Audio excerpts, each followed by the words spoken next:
L-eżekuttiv tal-Partit Laburista ddeċida li ma jistidinx lill-medja u l-ġurnalisti għal konferenza straordinarja li stejħet tal-ġimgħa. Dan wara li l-Partit Laburista ħabbar li se tkun qed issir konferenza ġenerali straordinarja sabiex jitpoġġew għad-diskussjoni emendi fl-istatut tal-partit. Fosthom il-possibilità li l-kariga ta' deputat mexxej għall-affarijiet tal-partit tkun tista' tiġi kontestata minn membri parlamentari. Deċiżjoni li ma niżlet xejn tajjeb ma' esponenti tal-Partit Laburista.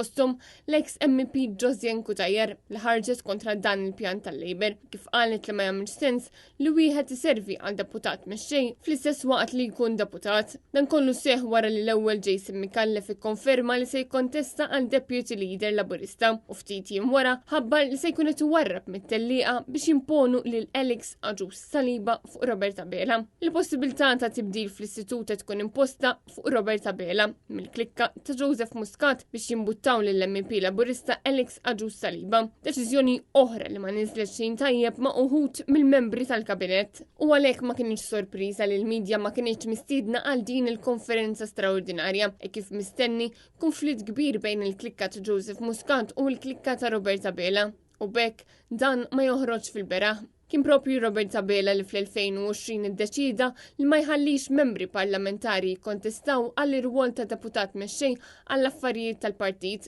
X'issa l-esponenti laburisti qed ikomplu joħduha kontra x-xewqat tal-mexxej tagħhom stess. Fl-2016 Joseph Muscat kien fetaħ il-bib għal Konrad Mizzi biex jokkupa l-kariga ta' deputat mexxej meta dan kien membru parlamentari. U issa Robert Abela stess se jkollu jerġa' jiftaħ il-bib għal membri parlamentari, kemm dawk fil-Parlament Malti u anka dawk Ewropew, wara pressjoni kbira li kellu minn tal-Labor sabiex issa jiġi imputtat il-qudiem Alex Aġus Saliba għal din il-kariga wara li ma kellux pjaċir bl-ex Segretarju Ġenerali Jason Mikallef. Sabiex l-istatut tal-Partit Laburista jinbidel jeħtieġ li maġġoranza sempliċi taqbel ma' din il-bidla, però huwa evidenti li mhux kulħadd jaqbel ma' din il-bidla. Fosthom l-ex MP Laburista Josien Kutajer li hi nnifisha qed tikkunsidra li tapplika għal dan l-irwol. Intant għal dan in-nuqqas taqbil il-laqgħa se tkun mingħajr medja e kif Ramona Tard ħarġet tajt li l-Labor irid jagħti spazju lil delegati biex ikollhom il-libertà li jitkellmu.